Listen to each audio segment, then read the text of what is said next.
യേശുക്രിസ്തുവിനുണ്ടായിരുന്ന ഈ മനോഭാവം നിങ്ങളിലും ഉണ്ടാകട്ടെ.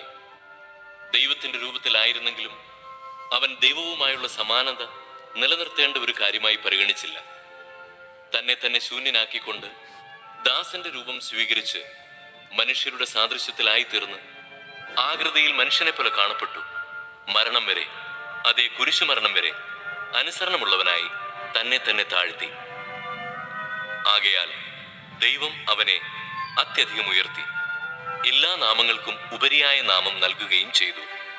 ഇത് യേശുവിന്റെ നാമത്തിനു മുൻപിൽ സ്വർഗത്തിലും ഭൂമിയിലും പാതാളത്തിലുള്ള സകലരും മുട്ടുകൾ മടക്കുന്നതിനും യേശുക്രിസ്തു കർത്താവാണെന്ന് പിതാവായ ദൈവത്തിന്റെ മഹത്വത്തിനായി എല്ലാ നാവുകളും ഏറ്റുപറയുന്നതിനും വേണ്ടിയാണ്.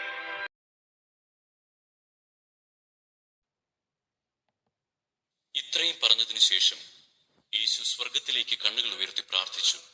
പിതാവേ, സമയമായിരിക്കുന്നു.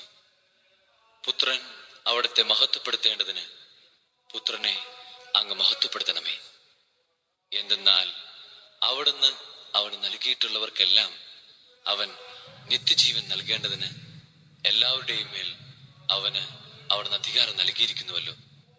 ഏക സത്യദൈവമായ അവിടുത്തെയും അങ്ങ് അയച്ച യേശുക്രിസ്തുവിനെയും അറിയുക എന്നതാണ് നിത്യജീവൻ. അവിടുന്ന് എന്നെ ഏൽപ്പിച്ച ജോലി പൂർത്തിയാക്കിക്കൊണ്ട് ഭൂമിയിൽ അവിടുത്തെ ഞാൻ മഹത്വപ്പെടുത്തി.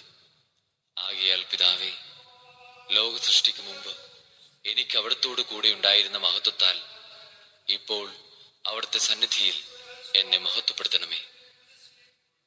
ലോകത്തിൽ നിന്ന് അവിടുന്ന് എനിക്ക് നൽകിയവർക്ക് അവിടുത്തെ നാമം ഞാൻ വെളിപ്പെടുത്തി. അവർ അങ്ങയുടേതായിരുന്നു. അങ്ങ് അവരെ എനിക്ക് നൽകി. അവർ അങ്ങയുടെ വചനം പാലിക്കുകയും ചെയ്തു. അവിടുന്ന് എനിക്ക് നൽകിയതെല്ലാം അങ്ങിൽ നിന്നാണെന്ന് അവർ ഇപ്പോൾ അറിയുന്നു. എന്തെന്നാൽ അങ്ങ് എനിക്ക് നൽകിയ വചനം ഞാൻ അവർക്ക് നൽകി.